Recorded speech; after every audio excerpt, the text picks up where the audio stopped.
everything's fighting for a chance to be real. It's fighting for a chance to get a taste of your approval. I understood how to properly change reality when I first understood this quote. God grant me the serenity to accept the things I cannot change, courage to change what I can, and the wisdom to know the difference. And that quote comes from the Serenity Prayer by Reinhold something. I'm gonna drop that wisdom now to be able to tell the difference between the things that you can and can't change. Now, the one difference to note is that the things you definitely can change are internal, and the things you absolutely cannot change by yourself is your external reality. The simple reason for this is because reality is just an illusion. Because reality is constant. It's not a permanent thing. It's a thing that's constantly changing and fluctuating. Don't let anyone you know try to fool you into thinking that you can change reality or that you're the one that's changing reality whenever it does appear to change. Reality will change on you on a whim and will continue to break down your confidence and your self-worth the more you think that you can change it, because you'll find out to your demise that you can't change reality. The reason this breaks down your self-worth and your confidence is because you place a degree of trust in the ego, which is comprised of the five senses. Your smell, touch, taste, sight, hearing. Not only do you place a degree of trust in your ego, you place the degree of trust in the material, your external reality. Because we tend to attach ourselves to our ego, that also brings down our self-worth with it when we find out we can't actually rely on our ego, the things that we do physically, and also your confidence, because you're literally allowing material things to be the thing to boost your confidence. And when those material things pass away, so does your confidence with it. Hence why you first need to understand that reality is nothing but an illusion. The material things, physical things, are merely just an illusion. Your ego will try to convince you as hard as it can into thinking that reality is real, because that's the one thing that it can sense and it can perceive in a sense, right? So it wants to feel like it itself is real. You know what I mean? It wants to feel like it's the one in control. It wants to be in control even, but that's not how it is. Who is really in control is you, the observer, the soul. Your soul is the true master of yourself, the true master of the ego. You must make the ego submit and use it and not be used by it, not be dragged into its constant turmoil and insecurities and anxiety and just anything that's the opposite of peace. The only thing that brings you peace is that center that's immutable. The soul never disappears. You know what I'm saying? The soul is always there. You may think that you can die and that you'll pass away one day, but the only thing that will pass away is your physical body. Your ego will pass away, but not you. You are a soul, and your body is merely just a vehicle. Your ego is merely a vehicle to be used, not the thing that is it. That's not it. Your soul is it. You know what I'm saying? That's where your willpower ultimately comes from. Too many of us are attached to our physical bodies, to our egos, and there's no need for any of it. There's no need for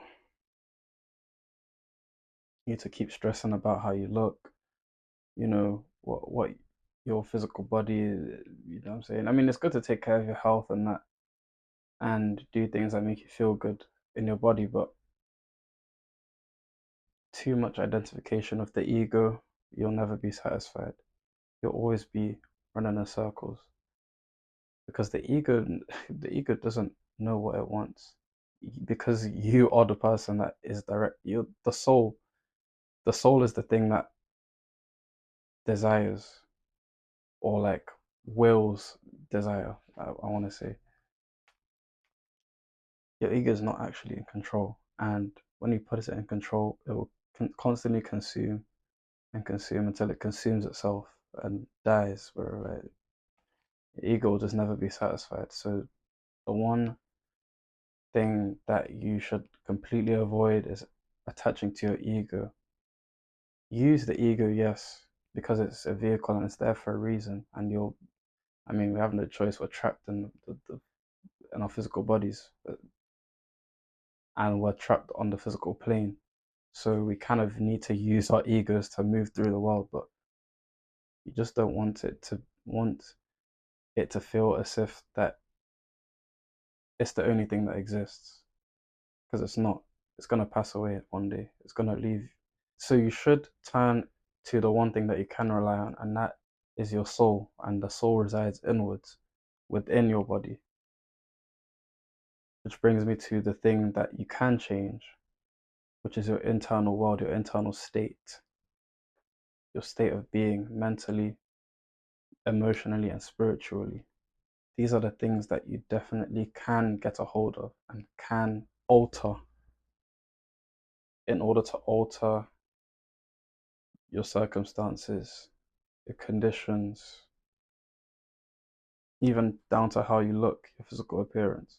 That's the thing that really moves mountains, the immovable. Being aware of that, you still need to remember that in the quote, it says, God, please grant me serenity for the thing. Wait, let me check. Yeah. God, grant me serenity to accept the things I cannot change. So you need to still be able to change internally while still accepting that there's nothing you can do about out there. You know, anything out there is for the infinite intelligence, God, Allah, whatever you want to call it. That's for that thing to reorganize around you. But you have to be able to hold that internal state consistently, more often than not, to be able to communicate with the infinite intelligence or what you want. The reason why that is because it's holding an internal state is a form of prayer. It's a form of praying because you can say things with your mouth of what you want, but if you don't feel like it, if you don't feel like it's already done, and you don't embody that thing that you want, then all you're gonna get back is what you're embodying. That's the all you get back ever in this world is what you embody. So if you're embodying a state of consciousness that isn't what you desire, is something negative, then God will give you something negative. The infinite intelligence will reconstruct reality around you to reflect negativity, because reality is merely just a mirror of what is going on in your internal world. So it shouldn't matter what's changed outside of you or what's not changed or how it seems. The only thing that you should be concerned with is maintaining your internal stability, your internal peace. Oh, it's kind of getting hot in here, you know, because that peace is being communicated with God. It says in the Bible, move as if it's already done.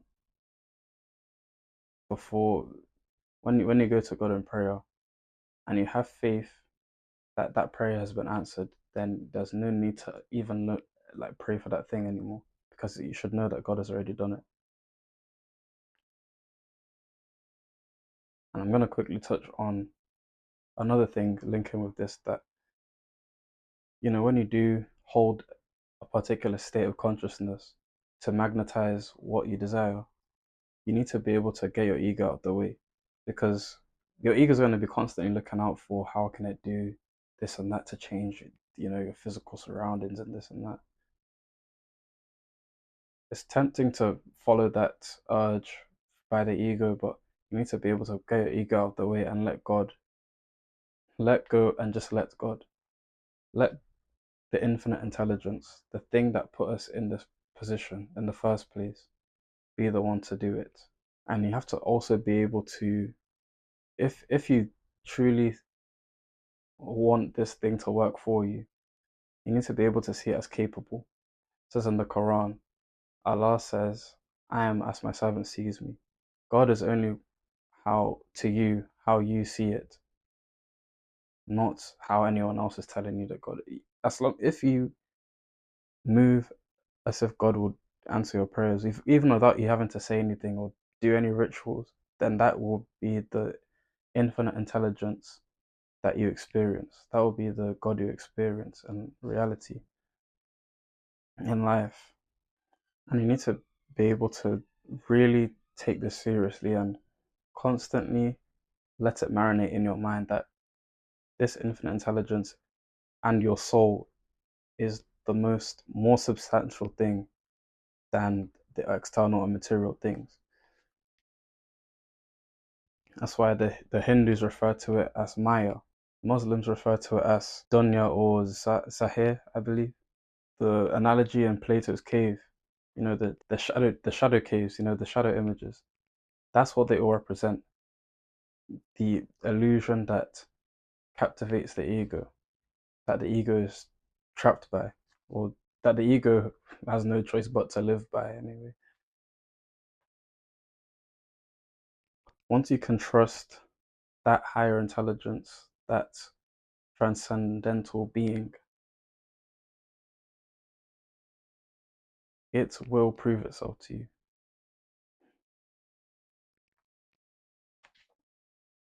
You can't be waiting on material things to prove to you who you are before you decide. You're the one that has to just decide and prove to yourself that you are this person in consciousness and in feeling and in thinking. You do this by, immersing yourself in that state of consciousness, immersing yourself and putting the work in. I'll go into more detail in another video on how to put this work in, how to, reprogram your subconscious, but I'll just on a surface level touch on it. I might even just go for it in this video, to be honest. I might.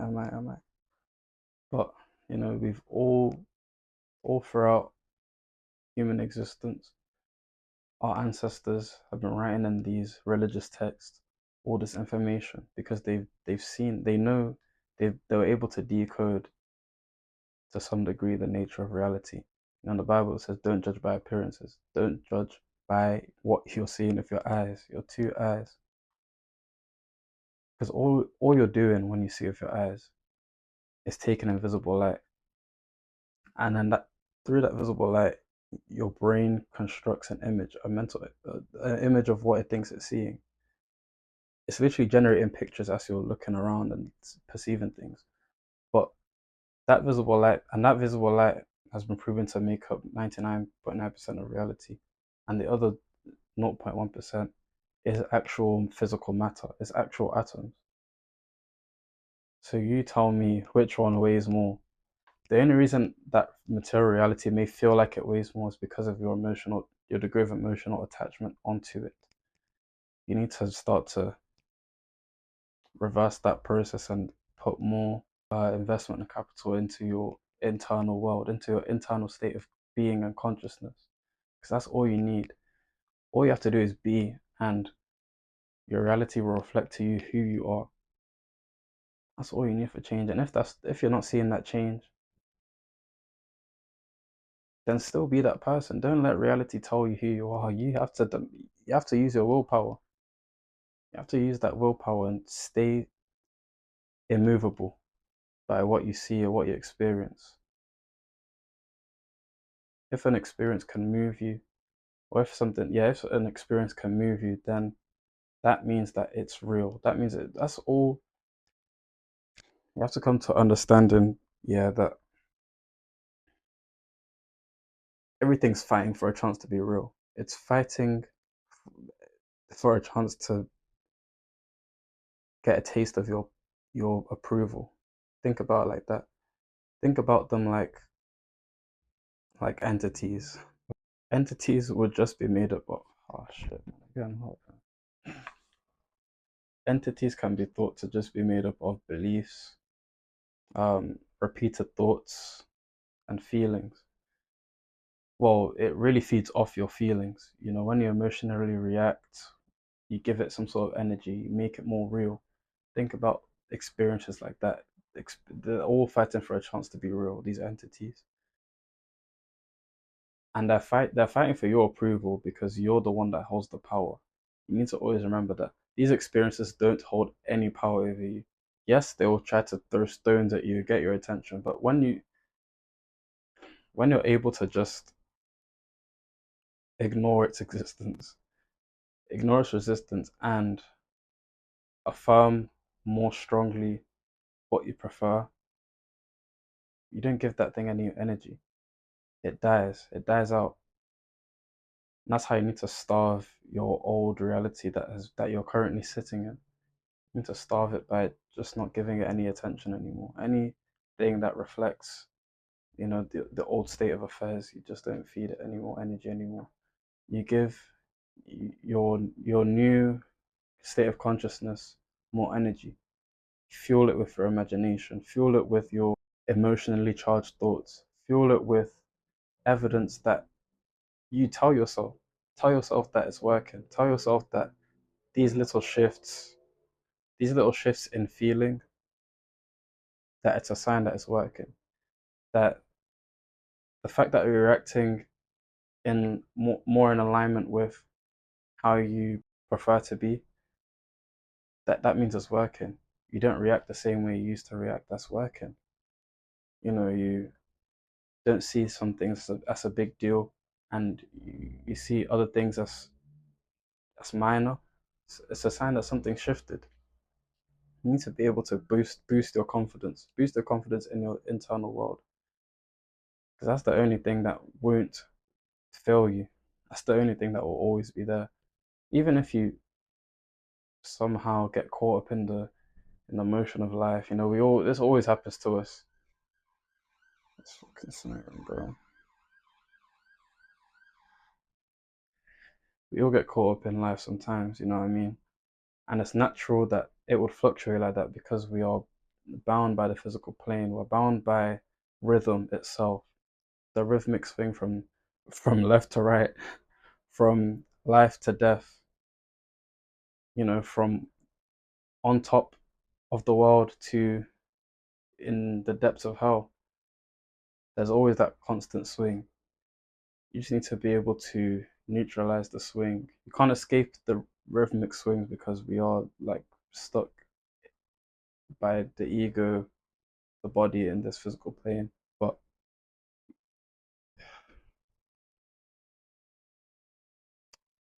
we will end up there again. But you just have to determine that you're going to get back there and even better. And that brings me to say that when you do get caught up in life and you're aware, first awareness is the first key to change. Once you're aware that you've been caught up in life, you're not embodying that state of being, that state of consciousness anymore. You get back onto it, bro. You get back onto it. Remember what you've done. And that confidence will instantly come back. Sometimes it might take a couple, I don't know, hours or minutes or whatever. But for me, I know that it's instant. You instantly shift back into that. Once you become aware that, oh, I'm not on it anymore. You just remind yourself of this information. Remind yourself who you are.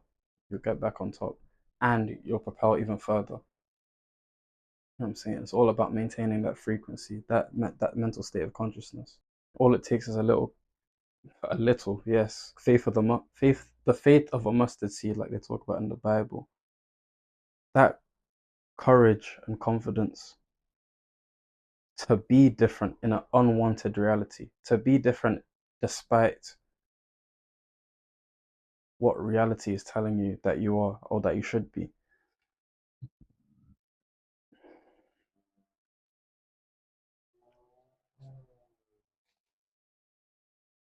You need to be good, being that being that person with or without that change in physical material reality. You need to be good being that person regardless, because that's what that person, if you really want it and you really are that person, then it shouldn't matter what the hell reality is trying to tell you. That's how you see millionaires lose all their fucking money and they get back onto it straight away. They make that money back straight away. And that's why you can also see, conversely, when poor people win the lottery, and this isn't, I'm not trying to use this in a derogatory term, I'm just trying to describe people that have less money than others. When poor people win the lottery, they go back to square one. As soon as they win the lottery, spend all that shit, go back to that normal life, because that's what's normal to them. That's who they're comfortable being, no matter what reality's trying to tell them, bro. So pick which person you want to be that is good with or without that construction of that illusion that's around them. So just remember that if you're doing this work that I'm about to get into,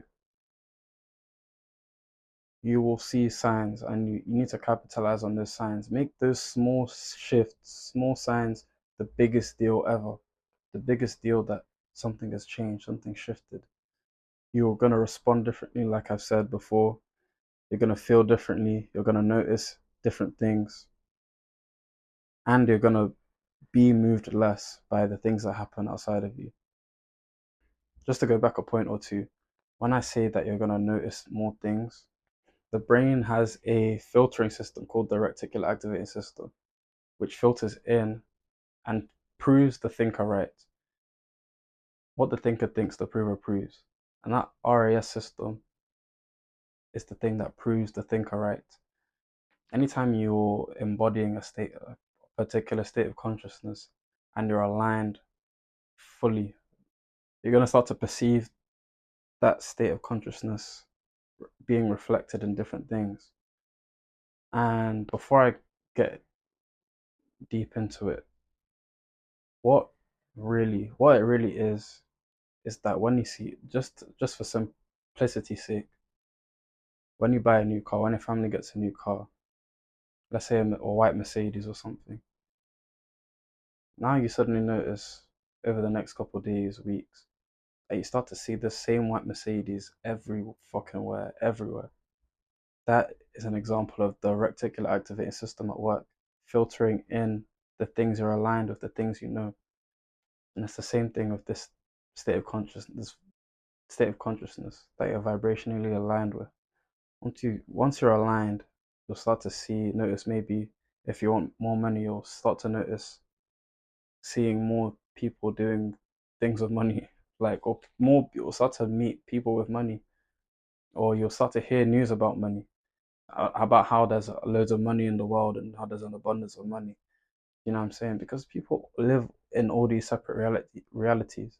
Don't be fooled into thinking that we all share the same reality. We may share the same world and planet physically, but we are all living different realities and experiencing different realities, because we are all holding different states of consciousness. Your state of consciousness is just an exchange, a thing you exchange to get a particular experience of reality. So some people, rich, you know, whatever they're experiencing in the world would probably just be abundance. Literally, just think about it like that. They're meeting people that have loads of money. They're running into opportunity, just falling into opportunities where they can receive more money, receive more ways of investing, receiving information about different stocks and different this and that. You know what I'm saying? So that's one thing to be aware of, what you're perceiving, what you're noticing in your reality. And you can also play around with this as well for fun, which I've done in the past when I was studying all of this information. I would visualize certain things, like I would visualize cars, because when I was on my walk, that's all I would see. Cars in the street parked or driving. So I'd visualize, I remember it was a black electric BMW. I don't know what year, I don't remember the make, but I think it was a fairly new car at the time. I'm not really a car guy like that anyway, but It was one of the newer looking electrical Mercedes. No, not Mercedes, sorry, BMWs. And I would literally just visualize it, hold it in my mind, and let go of the visualization. When I know that it's fully locked in there. Bro, I kid you not, I would spot about 10, 10 BMWs in no less than 5 minutes, sometimes instantly. Everywhere I was walking around in the flipping area, bro. As soon as I visualize a different colored car or a different make, start seeing that same car. Start to visualize, different, just random things. I'd come across it in a matter of minutes. The only thing is just your belief in all these things, obviously, is just you being able to tell yourself that it works, your confidence in it, your confidence in yourself to make things work, to be able to capitalize on your internal world.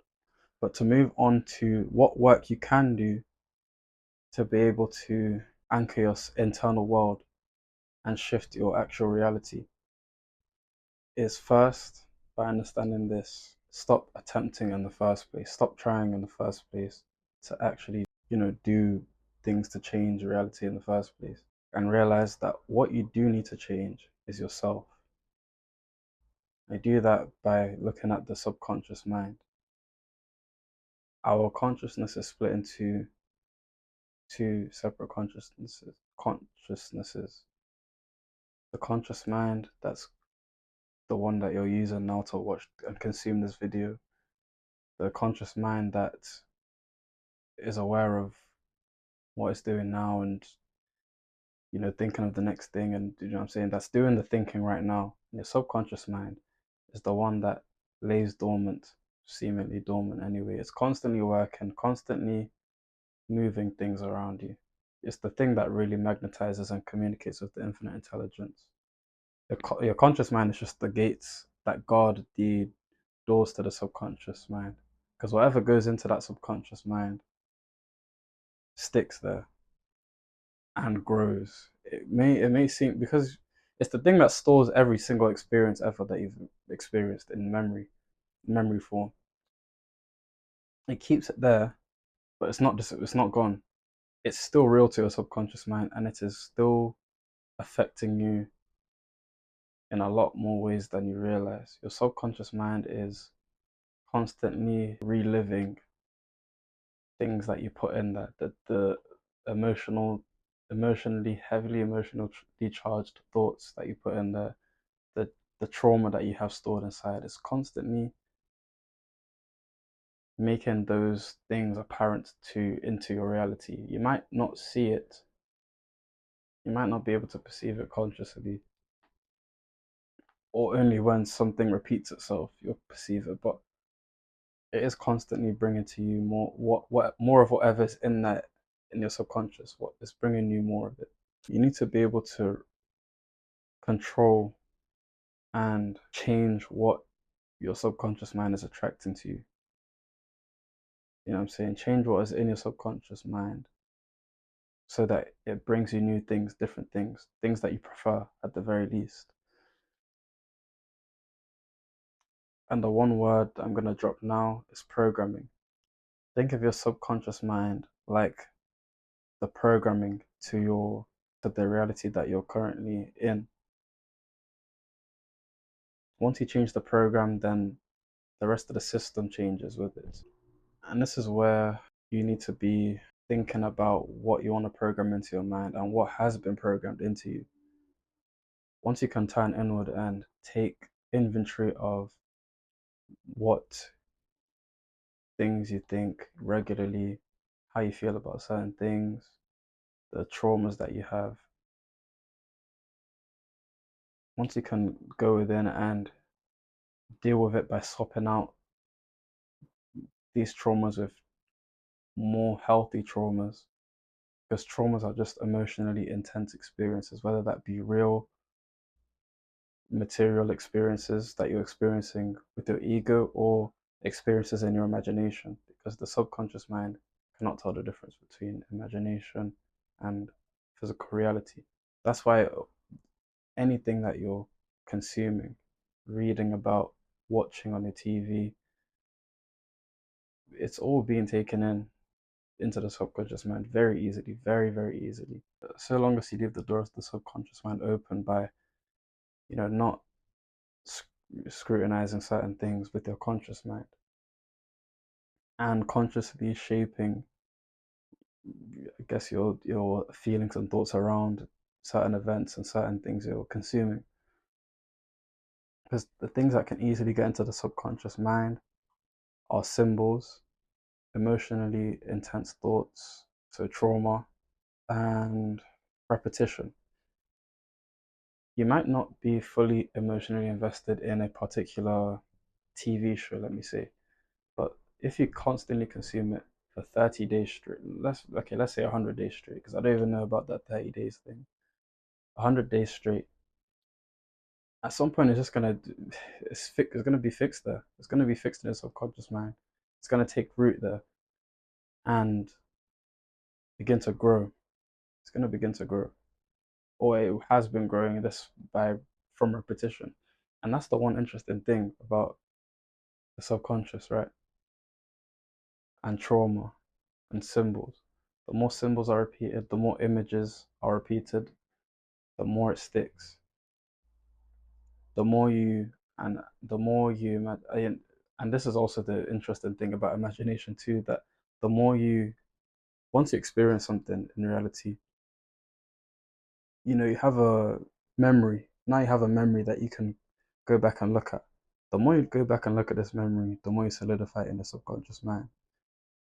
The more you replay it with emotion, you look at it and you're angry, you're constantly looking at it, you're making yourself more angry, or with love or with love, and how you fall in love with someone, you constantly, replay all the moments when you first met this person, and the feelings you felt when you're on this date.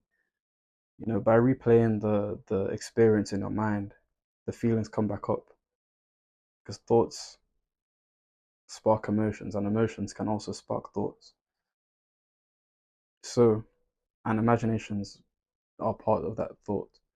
So the more you repeat these things in your mind, you're not experiencing it again physically, but you are in your mind, and the subconscious doesn't make any biases between anything imagined or anything physically real, anything physical. Let me say, sorry,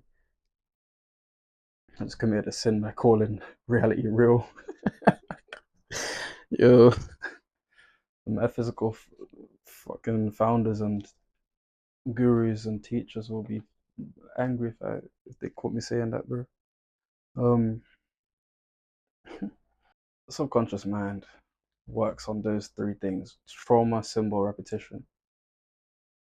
Now you might be a bit worried and anxious that all these things that you have to go through and deprogram yourself, and I now have to remove it and all that. But that's not the case.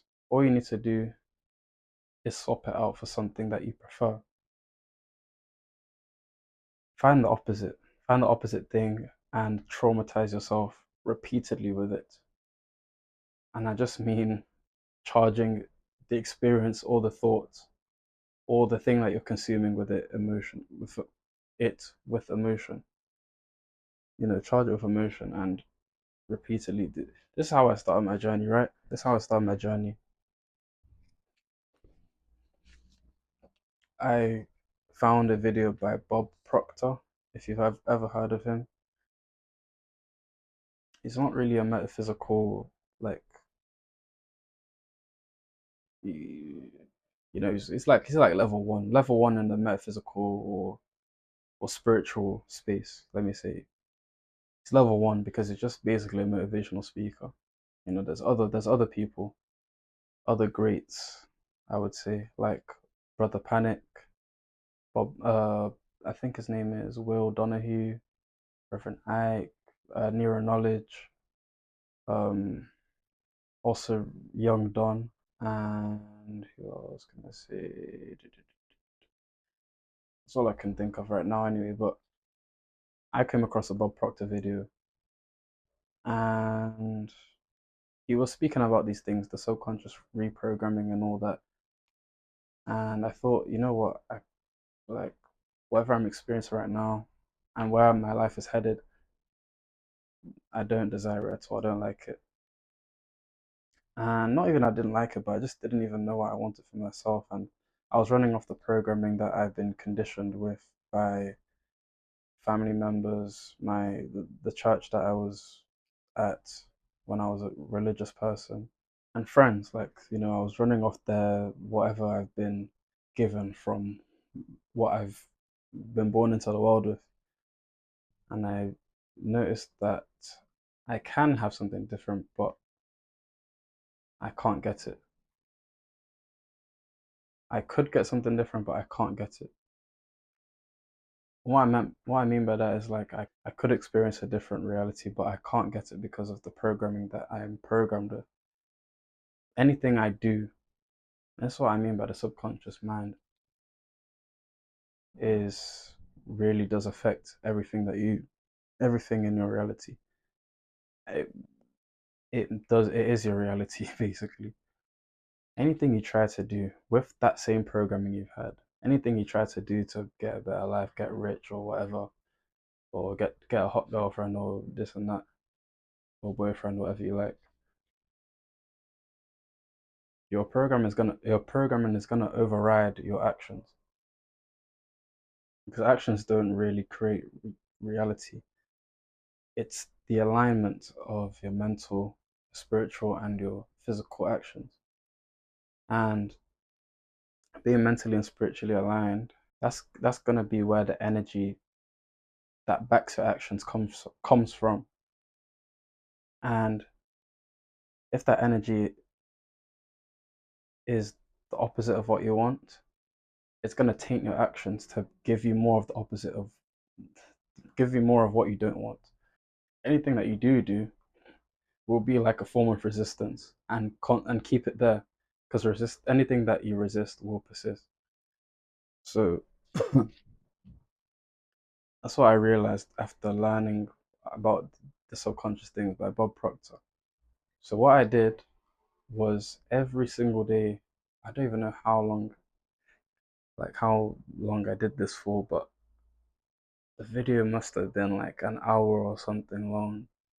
I Every single morning because that's when your mind is more subconsciously opened, in the morning and just before you go to bed because of the brain waves, the frequency that your brain waves are oscillating at. Yeah, theta waves.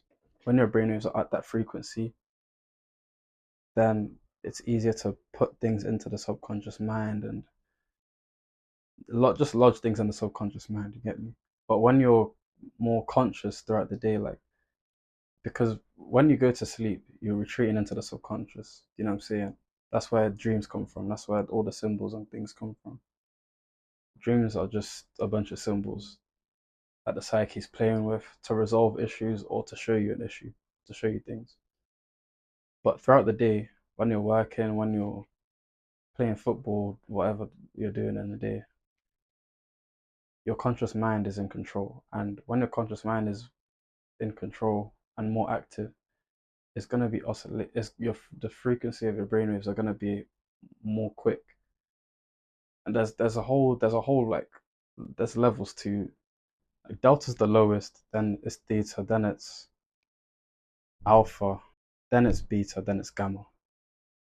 So when you're in deep sleep or whatever, it's gonna be delta waves, the theta waves.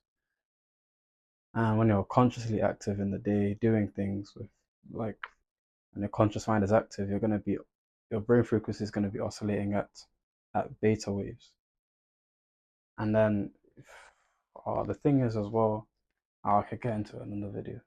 So it would be right after, as soon as I wake up and right before I go to bed, that I'll be literally just playing the video, even while I'm just doing things, because like I said, even if your conscious mind, because like I said, your conscious mind is like the gates to your subconscious. So if you're not consciously fighting against anything that is playing in the background or whatever, and you're not consciously fixated on it, it's gonna enter your subconscious mind. And the thing is as well, to note is that the subconscious mind is picking up everything, even the things that's going on behind you right now. The subconscious mind is picking it and it's remembering, and it's pick every sound that's around you, anything that even you could, I can think about like this. You could be in a church service here, and I've seen stories like this where people that have gone to church or their dad's a pastor and they're like, oh, I didn't read the Bible, but then I died and I saw hell and I came back. Like when they lost consciousness anyway, they saw hell and they saw heaven and whatever. The only reason they saw the things that it says in the Bible is because they were in the vicinity to be able to hear this information, even though they're not consciously paying attention to it and absorbing it consciously. Their subconscious mind is absorbing it. Some one way or another, it's absorbing it. And the more that around that environment, the more that they can that it sticks into the subconscious mind. So that's what I would do. Just play the video, go about my normal day, and eventually the ideas and themes in that video was something that I couldn't shake. It was something that I couldn't escape. The the parallels are so crazy. Like looking at myself from before that start point till now, night and day, honestly. And everyone that's known me from childhood has attested to such things as well. Um, but yeah, that's how I started my journey, and like just consuming what I would prefer to repro to program myself with what I prefer to be like. And that eventually, because it was an opposite of how I was living at the time, it's kind of like just pushed it out. Sometimes it might come back because it might still linger there. It might come back and show itself in my reality or through my actions or whatever. But those are now considered my low points. And every time I'm aware of it, I snap back into it. It's I've been that person for years and years, for what, 18 years, I think it was. 18, 19 years. And then I started my journey. It's been like, what, 3 years now? 2, 3 years. And, there's probably a lot of shit to deal with in there that I probably haven't dealt with yet. There's more things that happen to me now in my reality that's crazy, and well, whenever it's like chaotic anyway, like it's crazy and whatever. But I just you see those moments as opportunities to strengthen that new version of yourself that you want to embody, and that's what you have to do. That's what I've had to do for ages and ages, and be unshaken by seeing my past traumas replay, seeing my past um just conditioning coming out. I even got to a point where I couldn't stop saying, like, praying before I eat, because I've been in the habit of doing that as a Christian, praying before I eat, and I used to hate it. Like, well, I didn't hate it until I did more research into like issues with like racism and Black history, and I started to like despise and resent Christianity and what it does to Black people and what it does to. Yeah, I'm just gonna leave it there. I'm just gonna leave it there. I don't want us to get political or anything. And I used to hate that I couldn't stop praying for my food, even just in my mind before I eat. Because it's stuck there, bro. Stuck there. Eventually, I think the more I got into the habit of like kind of stopping myself, or yeah, I had to just be aware of it first, then be frustrated with it happening, and then just making a conscious effort to say something different when I see my food instead of praying straight away. And that's how all things are. You swap. That's the easiest way to reprogram yourself that you'll find. It's all just about swapping things out. And the same thing with habits. You swap it. You If you want to drop a habit, you swap it out with another. I'm saying it's the same concept. It's above, so below.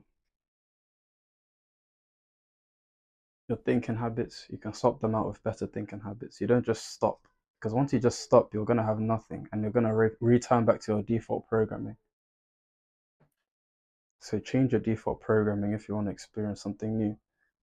Practice meditating, sit with yourself. That's the only way, well, one of the only ways. It's not the only way, but it's a major way that you can quickly deal with, what thoughts are lingering in your person. You meditate, you sit with yourself for long periods of time in silence. Sit still, quiet the ego down, and let the observer take the main stage. To be able to observe every thought, every default pattern and programming that you've had, and be able to just be aware of it. Because once you're aware, that's the first step to change. If you paid attention to what I said ages ago in this video. Um, this is a way longer video than expected. But yeah, what matters more than the technique or anything that you're doing that you're gonna try from watching this video, more importantly than the technique, is your belief in the technique, your confidence, let me say. The metaphysical forefathers will punish me for saying belief. Because believing is the better than believing is just to be, and it's even in the word believe. You get me? Because belief creates potentiality for doubt. You rather not doubt at all and have the highest level of confidence, which is conviction in yourself, conviction in your ability to be able to do these techniques and do it right, to be able to alter your reality through altering your internal world, your confidence to even alter your internal world in the first place. It's the easiest thing to alter. It's the easiest thing to alter, because if you try to alter anything out there, you may be successful, but it's going to escape you. It's going to escape as quickly as you altered it. The results, I mean. The results will escape as quickly as you gained the results. So you need to ultimately develop strong confidence. Ultimately develop a strong confidence in yourself. Because even the people that don't study these things, that don't delve into metaphysical ideas, philosophy, psychology, um, the matters of the subconscious and conscious, and how it affects reality. People that don't study these things and are successful in what they do and how they live their life, or success to, yeah. The reason that they're successful is just because they are confident in themselves anyway. Despite not knowing anything, they are still confident in themselves. And that's what you need as well. Confidence in this information and this knowledge, in your techniques, in your practices. And you can even extrapolate this to your religious practices too, if you so will.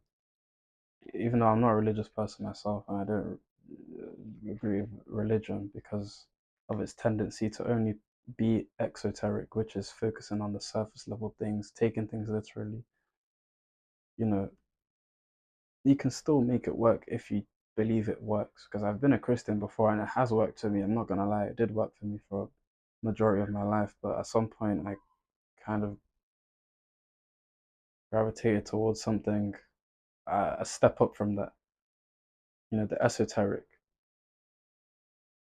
Looking at the inner, what the inner meaning of the stories in the Bible were, and then eventually the Quran, the mystic texts like the Kabbalah and Sufism, just mystic Islam in it, and Taoism. Sorry, looking at the inner of all those things instead of looking at a surface level. Because even if you read the Tao Te Ching, you'll see that a lot of the things they're saying might look like bullshit. But if you take time to reflect on the deeper meaning behind it, which is the esoteric meaning, you'll see that there's something there. There's something greater, far greater than those couple of sentences that just basically don't make sense. So like the video, subscribe, check out my Substack in my YouTube bio for more information on these things, and check out my next video for a deeper look into different techniques that you can use for all that I've mentioned in this video.